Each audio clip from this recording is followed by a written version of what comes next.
Halo, halo, apa kabar? Assalamualaikum warahmatullahi wabarakatuh. Senang sekali masih terus bisa menjumpai Anda semua dalam program Off the Record, membaca berita di balik berita. Dan juga Alhamdulillah masih terus bersama kami. Saya Hersubuna Arif. Dan saya Agi Beta, senang sekali menjumpai Anda hari ini, walaupun kondisi ekonomi kita masih terus tidak menentu begitu, tapi alhamdulillah kita masih sehat ya Mas Masih Ersu. sehat ya. Kalau kondisi tidak menentu seperti kita sampaikan kemarin, memang itu di seluruh dunia ya terjadi ya dampak dari Trump itu memang jelas gitu. Tapi kan kita kalau soal indeks harga saham gabungan yang mulai tadi dibuka sebentar kemudian langsung di halt trading atau dihentikan sementara perdagangannya sampai naik ke berapa sampai sampai itu anjlok 9,19%. Itu kan sebenarnya bukan hal yang baru. Tanggal 18 Maret yang lalu kita juga mengalami hal yang sama dan pada waktu itu dipicu oleh defisit anggaran yang sangat tinggi yang sampai 31,2 triliun. Jadi seperti yang kita bahas kemarin, oke, memang yang ini pandemi Trump demi ya mungkin ya namanya sekarang ini ya. Di seluruh dunia juga terkena, tapi sekali lagi tergantung daya tahan tubuh masing-masing. Dan kita termasuk yang daya tahan tubuhnya tidak cukup kuat sehingga kemudian rupiah juga bergejolak dan surat berharga juga gitu di SBN juga begitu Mbak Agi. Jadi dan kelihatannya ini pemerintah fokus untuk kalau di IHSG kan susah untuk diintervensi gitu. Tapi yang bisa diintervensi itu di SBN dan juga di rupiahnya dan BI itu kemarin mengakui memang mereka melakukan intervensi untuk menahan rupiah yang kemarin tembus sampai 17.200 ya Mbak. Sekarang ini bisa ditahan sampai di bawah 17.000 karena memang angka 17.000 itu kan angka psikologi ya Mbak ya, angka psikologinya kalau terlampaui dan ini pun setelah intervensi angkanya tetap lebih tinggi daripada dibandingkan dengan krisis tahun 1998.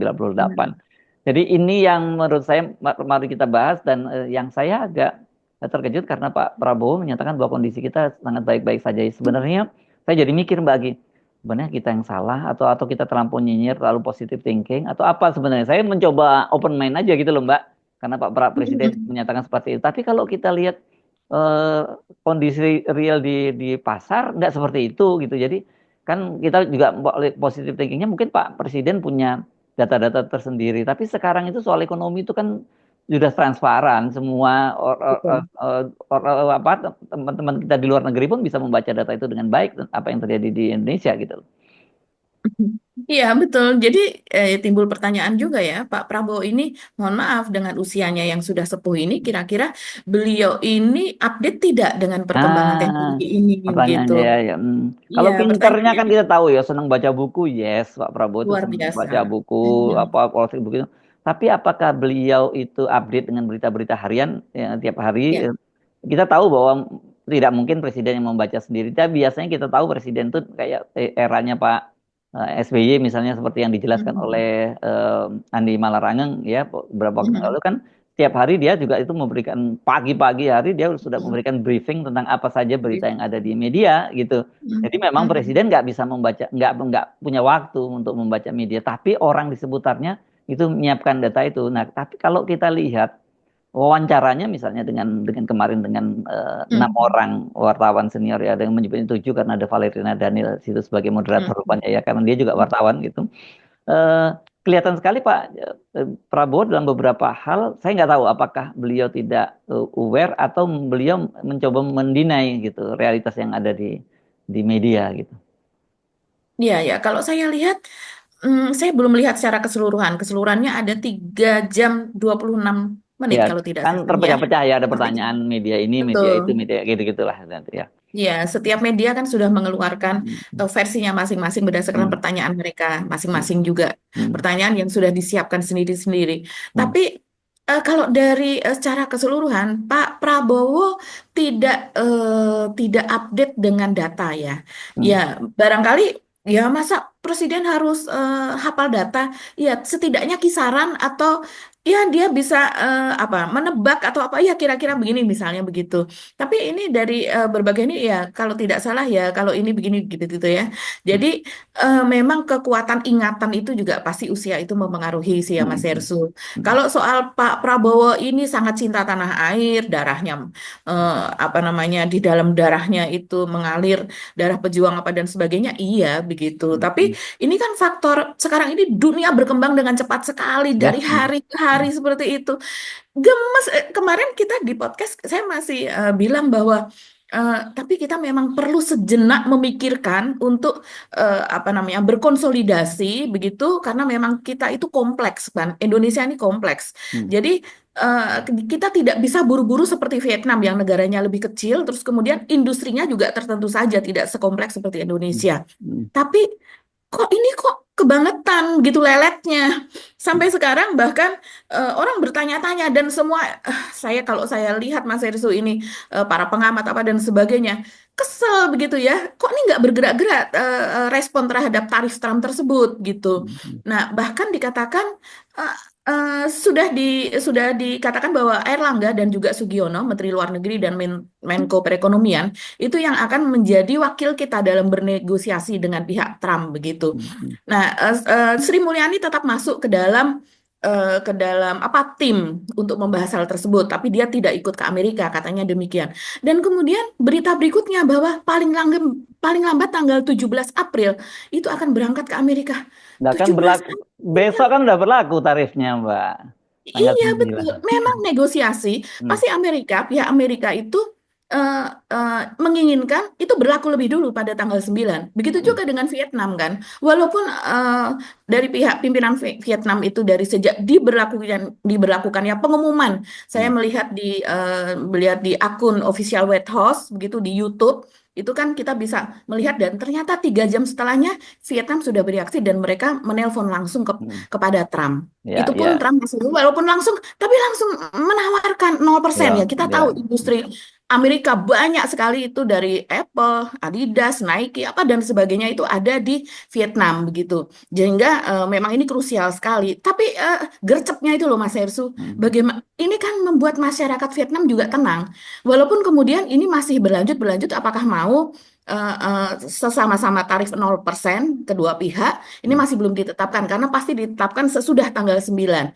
Di Eropa pun begitu dengan pihak-pihak yang lain. Tapi coba misalnya seperti Kanada, dia sudah langsung mengatakan bahwa dia akan membalas dengan memblokir perjalanan ke Alaska. Karena perjalanan ke Alaska memang harus lewat Kanada, lewat hmm, British Columbia. Dan hmm, dia memblokir itu baik laut, udara maupun darat. Seperti itu. hmm, hmm, Karena memang mereka ekonominya tangguh juga begitu ya. Tapi setidaknya ada reaksi dan Trump itu terkejut dan dia masyarakat Amerika pun semuanya terkejut gitu karena hmm. banyak sekali sanak saudara mereka yang tinggal di Ya, Alaska.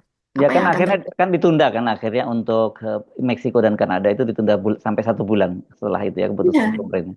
iya, Ya. karena dari apa namanya dari Cina begitu ya mereka langsung memberlakukan 34%. Trump marah akan memberlakukan 50% ancaman yang seperti itu. Cina apa membuka peluang untuk berdiplomasi begitu dengan kepala dingin. Tapi dari Indonesia ini sampai sampai sekian lama dan kemudian reaksinya itu sangat-sangat lambat begitu ya. Hmm, Entah apa yang ada. Dan Pak Prabowo itu seperti kata Mas Ersu, dia mengatakan bahwa ekonomi kita is doing well gitu, hmm, bahwa semuanya ya baik-baik saja. Baik-baik saja gimana? Kan kita bisa langsung ke apa bertanya begitu kalau sekarang ke AI maupun bertanya langsung ke Google gitu atau apa aplikasi yang lain kita langsung menanyakan berapa kurs rupiah real time sudah langsung detik real time saat itu juga tahu dan kita tahu bahwa Indonesia tidak dalam keadaan baik-baik saja. Memang sebagai pemerintah harus mengatakan demikian. hmm, Tapi pemerintah di luar negeri mereka tidak mengatakan bahwa ini baik-baik saja. Mereka mengatakan ini kita harus waspada. Saya membaca media-media di luar, pimpinannya apa memperingatkan itu kepada hmm, rakyatnya hmm, begitu. hmm, Bahwa ini kita harus ekonomi kita harus kuat karena ini memang betul-betul ini negara-negara ini berjuang sendiri-sendiri dan sebagainya. Dan Amerika itu dia bisa makin marah. Eropa kan juga akan bernegosiasi. Tapi kalau seandainya memang tidak bisa diajak negosiasi, mereka bersiap untuk melakukan pembalasan atau retaliasi begitu. Jadi lebih ada kepastian Mas Hersu. hmm. Dan sekarang ini kan eh, apa ancaman PHK itu besar sekali. Jadi seperti sektor sektor manufaktur, terus Hmm. kemudian garment, tekstil dan produk tekstil, juga yang lainnya hampir semuanya tidak diberi peringatan rakyat ini begitu. Iya kalau negosiasinya berhasil. Kalau seandainya tidak, rakyat ini terus dikatakan bahwa semuanya baik-baik saja, semuanya baik-baik saja, semuanya akan ini gitu. Tapi keadaan di bawah tidak seperti itu. Bahkan saya lihat berita ini orang habis Lebaran sampai ngantri, sampai kehabisan logam mulia Antam itu, aneka Mm, tambang. mm, Dan antrinya sampai luar biasa sampai dikasih pengumuman bahwa yang harga batangan yang 3 gram dan 5 gram itu habis dan sebagainya. Ini karena orang ini gimana jadinya kalau orang semuanya tahu, mereka tahu kondisi seperti ini begitu dan mereka mengatakan bahwa uang THR-nya tidak akan dibelanjakan tapi akan diinvestasikan kepada logam mulia saja. Ini juga terjadi di tempat lain. Begitu juga teman saya berbicara dengan teman saya yang memang suka main saham. Saya kan tidak mm, bahkan tidak terlalu paham gitu ya untuk permainan itu. Dan dia mengatakan, saya sudah jual-jualin dan mm, saya akan beli emas, dia bilang gitu. Tapi kan memang kalau menjual pun tidak langsung uangnya dia dapat. Ada mekanisme pajak apa dan sebagainya nanti baru mm, masuk ke rekening, baru kemudian. Tapi dia bilang, saya akan investasi emas. Loh, ini gimana ini? Investasi untuk apa pabrik-pabrik, untuk usaha-usaha begitu kan biasanya dia membeli apa untuk saham-saham besar, blue chip apa dan sebagainya itu ya. Dan kalau masyarakat luas terus akhirnya paham bahwa wah ini resiko tinggi nih. Saya punya tabungan walaupun hanya sedikit, saya belikan emas aja. Emas itu mandek, Mas Ersu. mm, Emas mm, itu dan itu sesuatu yang memang aman. Di mana-mana kita investasi emas yang paling aman, investasi yang paling aman saat ini ya memang emas begitu ya. Nanti kalau kita beli dolar dibilang nggak nasionalis. Beli emas itu paling aman, nggak akan dikatakan tidak nasionalis gitu. mm, Tapi kan duitnya tidak dibelanjakan, nggak mm. muter, nggak berusaha untuk bikin usaha apa kayak yang kemudian menarik tenaga kerja, membutuhkan tenaga kerja begitu. Kalau ini kan ya udah keuntungan untuk diri sendiri saja gitu. Dan itu Ya, kecenderungan ya. Dan bank-bank juga kelihatannya sekarang mulai apa ya likuiditasnya jadi ini ya jadi ya berat juga ya kering LDR-nya ya ya kering jadi betul. Hmm, karena apa? Karena ya jumlah tabungan juga makin berkurang kan terutama yang betul. kelas menengah ke bawah gitu. Ini Mhm. situasi ya makanya itu saya sebenarnya berpikir positif. Mudah-mudahan benar ya apa yang dia omongin oleh Pak Prabowo itu baik-baik saja. Tapi kok lihat di realitasnya di bursa saham, kemudian eh, juga di dolar dan uang-uang mata asing lainnya nggak baik-baik saja juga di SBN gitu. Jadi bagaimana ini apa yang harus kita lakukan sebagai rakyat kan harusnya kan pemerintah komunikasinya Pak Prabowo sekarang ini berkali-kali menyinggung bahwa tadi juga dalam pidato sebuah sarasehan mengakui bahwa komunikasi pemerintahnya itu buruk. Itu kan selalu menyatakan Betul. itu dan Pak Prabowo nggak mau menyalahkan pihak lain yang ya dia menyatakan bahwa yang salah adalah dia gitu. Tapi Hmm. karena dia pikir katanya dia sekarang ini fokus mau kerja aja dulu lah. Pokoknya nanti kan baru orang itu kan setelah menyaksikan bagaimana hasil kinerjanya mungkin baru orang menjadikan penilaian. Yang terjadi kan Mhm. seperti itu karena orang itu sekarang dari hari ke hari selalu mengamati kinerja dari pemerintahan bahkan kemarin Iya. jauh-jauh hari sebelum 100 hari pemerintah sudah terus orang bicara Mhm. soal itu gitu. Eranya saya Mhm. kira berubah dan ini yang saya kira sebenarnya kita mengepil Pak Prabowo mungkin mesti lebih ini ya lebih nanti terlalu apa dianggap lagu banget kita ngomongin aware dengan persoalan-persoalan. Enggak, kita dasarnya Mhm. kita memahami bahwa nggak mungkin seorang presiden itu dia Mhm. terus seperti kita yang memang kerjaannya berkutat dengan berita. Jadi kita memang news junkie ya bangun tidur yang kita Iya. cari itu juga mesti Mhm. berita dan sebagainya. Tapi seorang presiden itu harus dilengkapi dengan mekanisme itu kan dan itu kan dia punya resource yang cukup kuat untuk seperti untuk apa untuk menyiapkan hal semacam itu gitu. Tapi kalau kemudian lingkaran terdekatnya nggak melakukan itu menurut saya agak bisa jadi serius karena bisa jadi nanti Pak Prabowo hidup dalam sebuah dunia yang dia teraliniasi dengan realitas yang ada di dunia. Itu Mhm. kan bahaya gitu. Mhm. Iya, iya. Jadi jumlah juru bicara yang jumlahnya apa kantor komunikasi Mm, kepresidenan yang mm, ada 50 orang lebih begitu dengan mm, juru bicaranya yang banyak sekali itu ternyata ya memang tidak berfungsi. Ya kita udah pernah ngomong ini, mm, tapi mm, sekarang kan tervalidasi dengan hasil wawancara Pak Prabowo kemarin dengan para mm, pemimpin media eh, massa begitu dan ketika ditanya soal kasus pengiriman teror terhadap Tempo itu Mas mm, Ersu yang mm, kepala babi dan mm, tikus begitu Pak Prabowo menyesalkan itu, dia meminta maaf, tapi mungkin karena dia menjelaskan bahwa Hasan Nasbi itu mungkin karena baru masuk ke Mm-mm, pemerintahan gitu mm-mm. kan sebelumnya. Jadi dalam berdiplomasi itu mungkin tidak bisa, ya maksudnya tidak bisa seperti teman-teman semua yang ada di situ yang bisa langsung connect apa dan sebagainya begitu ya. Dan kemudian yang lucunya saya geli mendengarnya, ya sejak kejadian itu pun belum pernah bertemu lagi dengan jadi kapan terakhir bertemu Hasan Nasbi tidak dikatakan, tapi sejak kejadian Tempo itu pun dia belum pernah bertemu begitu. Ini juru bicara kepresidenan. Dan Mohon kemarin maaf ya, ketika well, mohon maaf ini tertawa. iya, idealnya kayak kemarin ketika berjumpa dengan para wartawan senior itu harusnya juga ada di situ dong ya, juru bicara Betul, itu ini ya. malah ya, Hmm, ya memang Angga Prabowo ini adalah salah satu tangan kanan Pak Presiden juga gitu. hmm. Tapi secara resmi dibayar oleh apa namanya, dibayar oleh rakyat begitu. Ini harusnya kerja dong kan, kita maunya dia Iya, kerja, ya, mereka ya. ini bekerja dan Hmm, kemudian mereka tiap hari saya bayangin mereka apa mengirimkan link-link kalau zaman dulu itu zaman apa pemerintahan sebelumnya itu kan clipping gitu ya, clipping hmm, koran, clipping apa semuanya disodorkan. Ayo Pak, ayo kita brainstorming dulu di pagi hari apa dan hmm, hmm, sebagainya. hmm, Tapi ini kok sepertinya enak banget kerja itu begitu. hmm, hmm, Jadi kantor komunikasi presiden pun juga kalau kita melihat dari akun ofisialnya begitu di Instagram apa dan sebagainya ya tidak bermakna juga yang menghabiskan miliaran itu. Saya bisa bayangkan kantor itu menghabiskan miliaran untuk hmm, gajinya, untuk apa dan hmm. sebagainya. Ya. Begitu Mas Ersu. Jadi ya dan memang bukan kapasitasnya. Contohnya seperti salah satu seperti yang namanya Dedek Prahyudi itu atau Uki dari PSI itu malah menyebar hoax kan.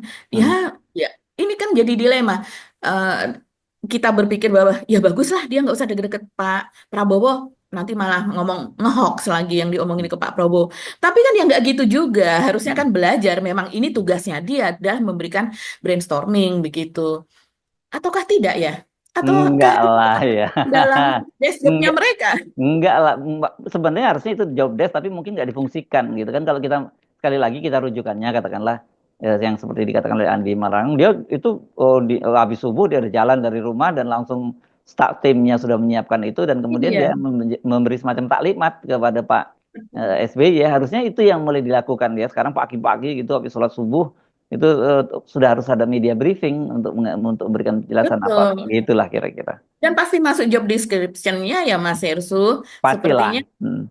Hmm. untuk apa tim sebesar itu kan kalau seandainya tidak jelas gitu. Apalagi saya tadinya membayangkan setiap orang di situ ada tim ini, tim itu, Hmm. mereka ini kemudian selalu melakukan kajian ya terhadap sebuah isu dan kemudian memberikan masukan dan kemudian menjelaskannya kepada publik. Tapi ternyata memang itu tidak ada gitu.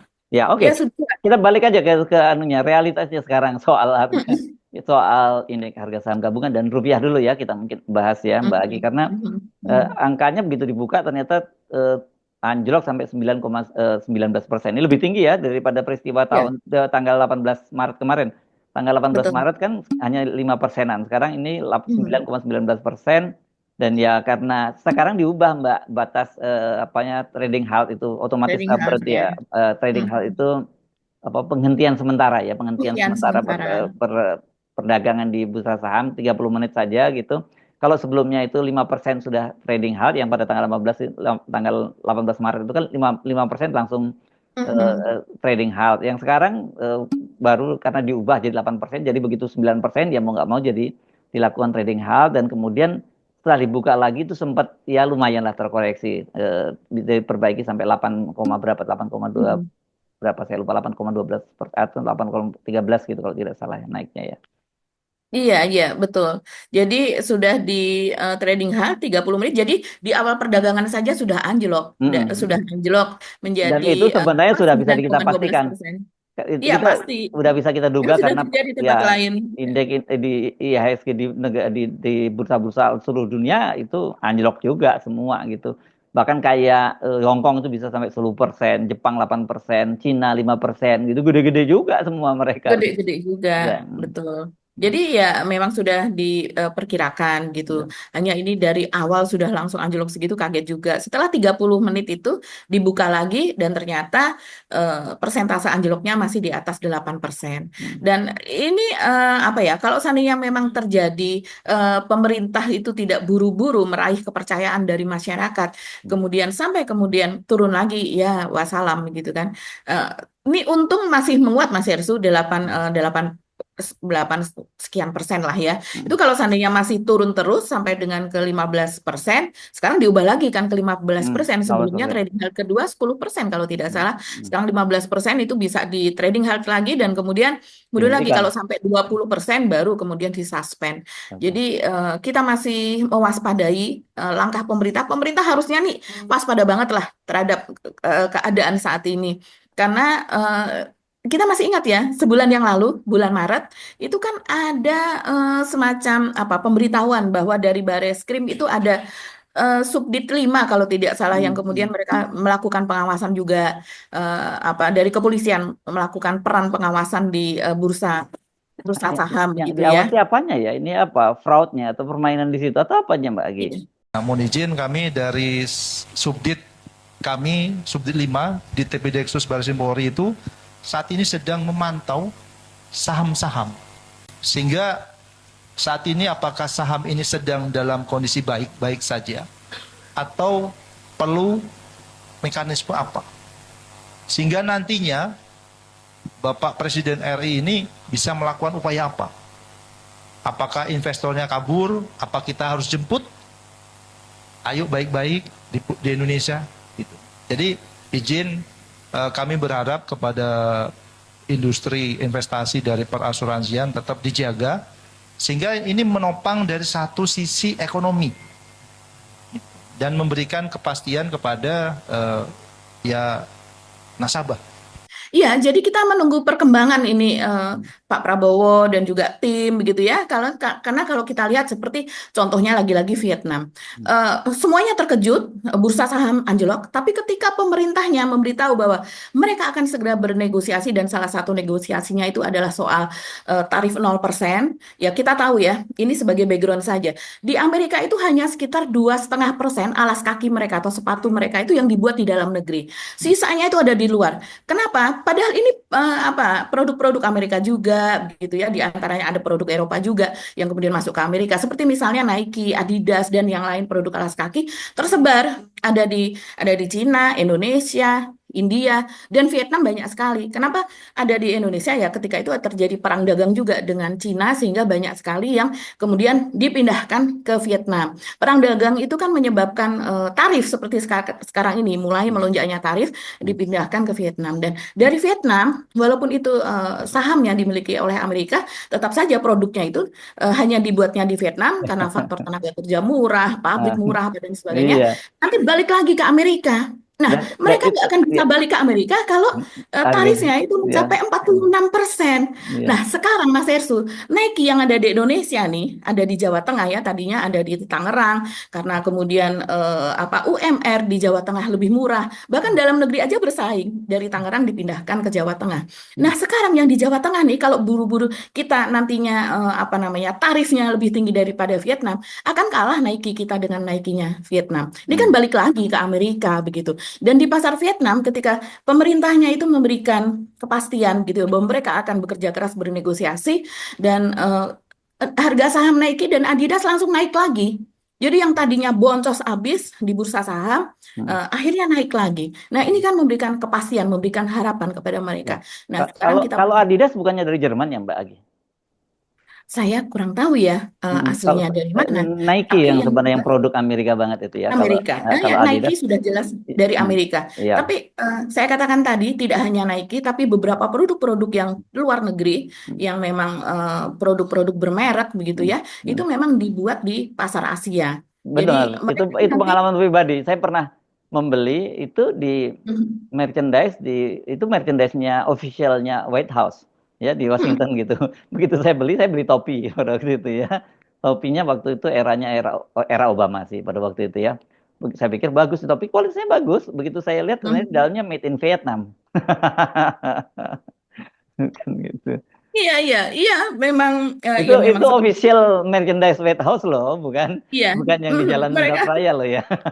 iya, mereka bikinnya di luar ya. Nah, Mm-mm. karena kebutuhan yang banyak mungkin Ya. jadinya bisa lebih murah. Dan Mm. memang terjadi seperti kita kalau kalau produk-produk yang sama tapi dengan tarif yang berbeda, tarif kita nanti lebih tinggi, ya jelas kita tidak bisa bersaing keluar. Memang ada sekarang ini seperti orang seperti apa Kadin begitu ya mengatakan bahwa kita harus cari pasar. Iya, betul harus bahkan sebelum ada perang tarif ini pun kita harus selalu cari pasar Iya. baru kan. Nah, Ya. Pak Prabowo juga mengatakan kita harus cari pasar baru. Salah satunya itu di ke Afrika gitu. Di sana masih kita masih bisa masuk ke sana. Iya, cuman Daya seperti belinya, misalnya daya belinya di sana bagaimana? daya beli selain itu juga selera. Seperti Mm. misalnya 53% produksi mebel kita itu masuknya ke Amerika. Karena kita sudah tahu selera orang Amerika ini seperti ini. Kalau seandainya antik-antiknya seperti ini, minimalis-minimalisnya seperti ini, rumah-rumah di Amerika itu seperti ini, sehingga kompatibel terhadap eh, mebel atau furniture yang kita hasilkan. Begitu juga dengan pernik-perniknya, hiasan-hiasannya, souvenir-souvenirnya seperti itu. Mm. Nah, eh, dan pengrajin kita sudah terbiasa untuk membuat itu lagi, itu lagi, itu lagi, paling modifikasi, tapi kurang lebih mereka sudah tahu selera, level selera Pasarnya ya. Amerika tentu Pasar di pasarnya Amerika. banyak yang apa elegan, warnanya, bentuknya Nah, apa dan iya, sebagainya. betul, Nah, betul. kemudian dipindahkan ke Eropa, seleranya pasti lain. Hmm. Beda dengan yang mereka kan rumahnya juga berbeda, iklimnya juga berbeda di Amerika, iklim apa namanya 4 musim di sana apa lebih banyak musim panasnya apa dan sebagainya itu pasti berbeda butuh waktu bertahun-tahun. Saya pernah melihat orang Nigeria tidak bukan hanya pernah begitu bahkan pernah meliput yang mereka itu dari konveksi di Ulu Jami saja mereka Hmm. sengaja pesan gitu dan motifnya itu memang Ngejreng, sangat ngejreng. berbeda, ngejreng-ngejreng, besar-besar gitu ya. Saya pernah juga di apa namanya pik yang di Jawa Timur, yang di Penggilingan itu masih itu ada apa namanya di situ juga usaha-usaha ada yang dikirim ke Rusia, itu juga berbeda lagi bentuknya, desainnya apa dan sebagainya. Itu harus belajar dan saya punya teman juga di situ dan saya juga pernah bertanya gitu kalau seandainya ke sana, kalau misalnya nanti suatu saat harus pindah ke negara, wah kita Hmm. belajar lagi untuk Oh pemotongan iya dong, desain ada dan riset pasar itu untuk itu kan yang harus dilakukan. Jadi nggak sesederhana itu untuk nggak memindahkan sesederhana itu pasar betul. itu. Oke, sekali lagi kita positive thinking saja. Mudah-mudahan betul apa yang disampaikan kan Pak Prabowo juga tadi pidatonya yang saya singgung yang tadi ya ketika membuka apa sih acara sarasehan kalau apa sih acara sarasehan ekonomi disebutkan gitu. Rupanya beliau juga tahu sekarang omon-omonnya itu sekarang jadi bahan ledekan gitu. Jadi Mudah sebelumnya nggak tahu ya. Iya, saya nggak tahu apakah sebelumnya nggak tahu, tapi sekarang itu saya tahu. Saya memang suka diledek-ledek dan saya memang membuka diri untuk diledek-ledek, misalnya omon-omon gitu, kan gitu. Jangan dibilang omon-omon, nah ini jangan omon-omon aja kan gitu. Iya ya, memang Pak Prabowo ini suka mengeluarkan statement yang kemudian apa namanya menarik untuk dibantah gitu ya. Padahal itu nanti akan menjadi diskusi publik yang tidak bermanfaat kalau menurut saya. Jadi seperti misalnya, ya menteri-menteri saya ini pinter-pinter semuanya. Oh iya Jadi iya iya. mereka bekerja keras apa dan sebagainya. Ya, langsung jadi langsung dijawab Mas Hersu, langsung jadi bahan ledekan juga itu. Mereka langsung mencontoh, iya saking pinternya apa Bahlil itu lulus dalam 1,5 tahun menjadi Hmm. dokter begitu saking saking pinternya itu. Sekarang belakangan Pak kemarin ketika di mana ya di acara di Jawa Tengah atau di mana ya Pak Prabowo yang mulai menyinggung bahwa nggak orang-orang pinter-pinter tuh belum tentu bisa kerja gitu ya kan Iya. yang justru menunjuk menteri-menterinya termasuk gubernur Yang misalnya penting cinta Indonesia Cinta begitu ya. Indonesia gitu ya Deddy Mulyadi misalnya itu ditanya lulusan mana oh Purwakarta terus siapa lagi Pak ini Pak Amran Amran, Nasution ya kan Amran Nasution Amran Sulaiman dia Sulaiman, eh, tapi nggak disebutkan di mana tapi dia kita tahu kan dia dari Unhas gitu ya kalau Hasanuddin. kemudian Pak Zulkifli Hasan itu dari Lampung setahu saya dia bukan dari Lampung dia dari Jakarta tapi universitas swasta ya saya lupa Mhm. Tarumanegara atau dari mana gitu ya. Bukan dari Mhm. Oxford kan katanya begitu. Jadi kok kok jadi kesannya malah nyinyir dengan orang-orang yang sekolahnya pinter gitu. Padahal Iya. kan betul, justru itu adalah sumber daya manusia yang disebut masa Indonesia Mhm, emas gitu ya, anak-anak Indonesia yang pinter-pinter betul. itu gitu yang Mhm. harusnya disupport gitu. Mhm, iya, dan kita memberikan beasiswa LPDP itu kan Iya, itu anak dari yang dalam pinter-pinter. negeri juga di luar negeri begitu Iya, iya, iya. apa kita mengusahakan betul ada dana abadi di situ yang akan bisa dimanfaatkan oleh anak-anak kita begitu. Jadi memang seringkali Pak Prabowo ini menjawab dengan sesuatu yang gampang sekali dibantahkan begitu ya Hmm. Mas Hersu. Seperti misalnya ya yang belakangan ini sangat ramai Pak. Pak Prabowo selalu mengatakan soal efisiensi. Pagi-pagi saya melihat Ray Rangkuti yang dia kemudian memposting komentarnya yang panjang begitu ya tentang bagaimana Pak Prabowo mengarahkan pesawat kepresidenannya untuk mampir Oh, dulu ke Bengkulu untuk oh iya ya. menjemput Arin Surahman yaitu Hmm, salah satu asisten pribadinya untuk dibawa ke Malaysia mendampingi hmm, dia bertemu dengan Anwar Ibrahim begitu. hmm, Betapa tidak efisiennya itu begitu ya. hmm, Walaupun alasannya itu satu jalur apa dan sebagainya dan karena Agung Surahman itu kehabisan tiket untuk ke Jakarta. Dia sudah menawarkan apakah dia ke Jakarta ataukah bisa hmm, langsung saja ke Malaysia bertemu hmm, dengan Pak Prabowo di sana, tapi dijemput ke hmm, Bengkulu. Itu belum lagi ini postingan yang sangat viral dari Melanie Ricardo kalau tidak salah. Mohon maaf kalau seandainya penyebutan nama salah ya karena saya tidak begitu familiar dengan artis-artis. Yang kemudian dia memposting soal mendapatkan hampers hmm, begitu dari Pak Prabowo untuk Lebaran dan kemudian isinya adalah barang-barang elektronik yang kita tahu itu cukup mahal begitu ya. Dan kemudian juga ada banyak sekali isinya begitu tidak hanya satu dua tapi cukup lengkap. Ini Mas Ersu yang membuat orang juga bertanya-tanya, ini maksudnya apa ya begitu. Sementara kalau tadi disebut Deddy Mulyadi itu bahkan dia membuatkan instruksi resmi untuk seluruh pejabat di Jawa Barat. Jangan berikan saya hampers, jangan kirim saya paket apapun, tapi tolong berikan, misalnya dia akan memberikan 500 hampers, 100 hampers ke siapapun itu, ke pejabat yang lain juga, jangan ada yang menerima, dan kemudian berikan itu kepada kaum miskin, orang yang tidak berpunya, tolong difoto, dan nanti kemudian setelah di foto saya akan tahu bahwa kalian itu menyebarkan hampers kepada siapa saja. Seperti itu. Saya rasa itu adalah salah satu hal yang menarik gitu, malah justru lebih bijak dalam hal ini, begitu Mas Hersu. Eh, orang miskin biasanya belum pernah seumur hidupnya menerima hampers, Mas Hersu. hmm, Mereka menerima hampers itu mungkin bisa menangis gitu ya. Kok hmm, ada hmm, orang yang menghargai seperti itu dari pemimpin masing-masing daerah, misalnya Pak Camat, Pak Bupati, apa dan sebagainya. Dan itu malah membuat mereka makin dicintai oleh masyarakat, begitu. hmm. Ya, ya, ya, ya. Oke, kita nggak ada habisnya kita kalau ngomongin itu ya. Sekarang kita ini deh Mbak, mungkin ini bisa dianggap saya nggak tahu apakah ini kabar baik atau apa ya soal eh, tadi kemarin malam ya berarti Ibu Megawati itu dikabarkan bertemu dengan Pak Prabowo dan Pak Prabowo yang datang ke rumahnya Ibu Megawati itu ramai juga ya di media Mbak Gi. Betul. Betul, betul.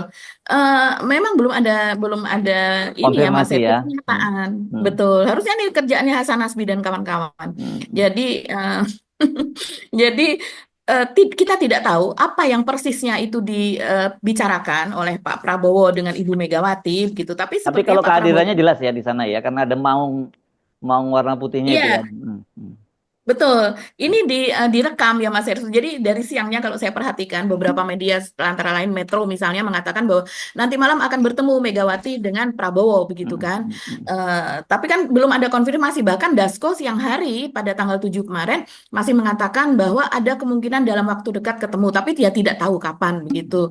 Dan ternyata malam harinya jadi ditongkrongin sama media begitu kan. hmm, Jadi hmm. begitu ada mobil maung di halaman rumah Ibu Mega yang ada di Teguh Umar Menteng itu langsung terdeteksi bahwa kira-kira Prabowo ada di situ. Dan hanya sekitar 1 jam mobil maung itu buatan Pindad itu keluar dan tapi tidak terlihat Pak Prabowo-nya dan tidak lama kemudian ada mobil hitam dilukiskan oleh media seperti itu ya. Hmm. Ada mobil hitam yang kemudian dibuka kacanya ternyata di situ ada Ahmad Muzani, Sekjen Gerindra dan juga ada Dasko Ahmad ya. Ini sebagai wakil ketua DPR dari Gerindra dan kabarnya ada Teddy sebagai Seskap ya, Teddy Indra Wijaya juga. Kita bisa cuman kita ingin tahunya kan kalau misalnya ada jumpa pers gitu pasti wartawan menanyakan Ya. kira-kira soal hasil diomongin nggak gitu Nah, ya. kalau ada Teddy ya berarti ada Pak Prabowo. Nggak mungkin Teddy pergi-pergi begitu tanpa ada Pak Prabowo kan? Iya, iya betul ya. Ya kalau di yang lain mungkin mungkin gitu kan Mas Hersu. Iya, yang jelas pertemuan antara Prabowo dan Megawati ini juga sudah diantisipasi oleh Megawati dengan memberikan instruksi ya Mas Hersu kepada Hmm. para kadernya yang menjadi pemimpin di daerah untuk mengikuti leg kedua untuk apa retret di Ah, Magelang. Ya, mm, kemungkinan besar sih di Magelang lagi mm, begitu ya. Jadi ya memang hubungan ini sudah membaik. Bahkan katanya kan sebelumnya ketika kedatangan Didit, anak dari mm, Pak mm, Prabowo, mm, sempat mau video callan gitu, tapi mm, itu tidak mm. jadi begitu. Ya, ya, ya. Yang menarik Pak Prabowo kan juga melalui Didit ini dia bukan hanya dengan Ibu Megawati, dengan Anies Baswedan juga dia menjalin hubungan itu gitu. Itu menarik dan dalam situasi seperti sekarang ada pentingnya gitu ya Mhm. untuk apa dilakukan karena ya situasinya sedang nggak baik-baik saja. Tapi mungkin jangan-jangan tadi malam pesan tapi Mbok ya kalau Mas Bowo, Mbok kalau kepala-kepala daerah yang datang Mbok nggak usah dikasih pembekalan sama wakil presiden itu gitu mungkin. Ya karena Iya, ya, pada mungkin waktu itu kan bisa jadi. tertutup kan waktu itu ya ketika Gibran memberikan Iya, pengarahannya gitu. betul. Hmm. Ngasih ngasih pembekalan juga apa? Hmm. Mungkin soal AI lagi. Kan sekarang Heeh. lagi sibuk banget ngomong soal artificial intelligence itu. Jadi Hmm. juri lomba AI apa dan sebagainya. Orang disuruh anak SMA disuruh mengerjakan soal begitu. Ini kalau seandainya tidak pakai AI mungkin bisa 8 menit, 10 menit, tapi kalau pakai AI mungkin hanya 2 menit saja sudah selesai. Loh, piye? Aduh, sekarang trennya di eh, oke, mereka harus mengetahui, tapi bukan untuk soal-soal mengerjakan soal misalnya seperti matematika atau apa seperti itu ya. Dan Hmm. trennya di seluruh dunia ini sekarang malah kembali kepada pendidikan karakter loh.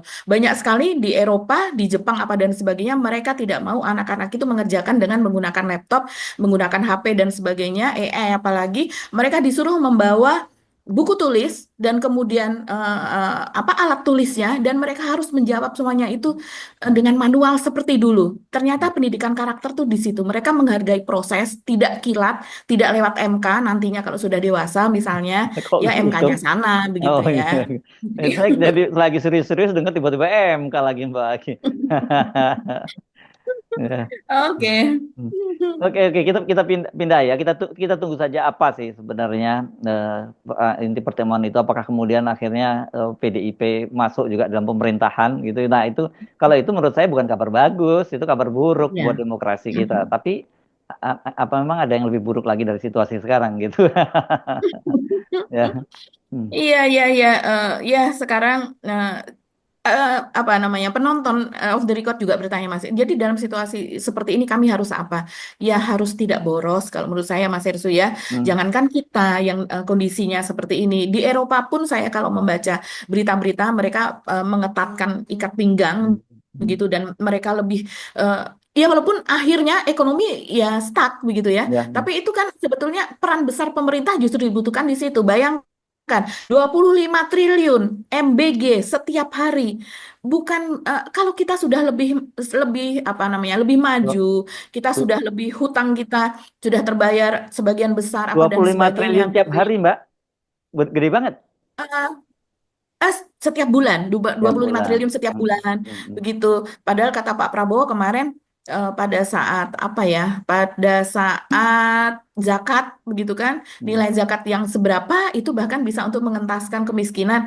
Hanya beberapa puluh triliun saja menurut Pak Hmm. Prabowo itu sudah bisa Hmm. mengentaskan mereka yang masuk ke dalam kategori miskin ekstrim. Hmm. Lah ini kalau seandainya 2 bulan saja dana dari MBG ini dialihkan ke sana, ini sudah bisa mengentaskan kemiskinan ekstrim juga begitu.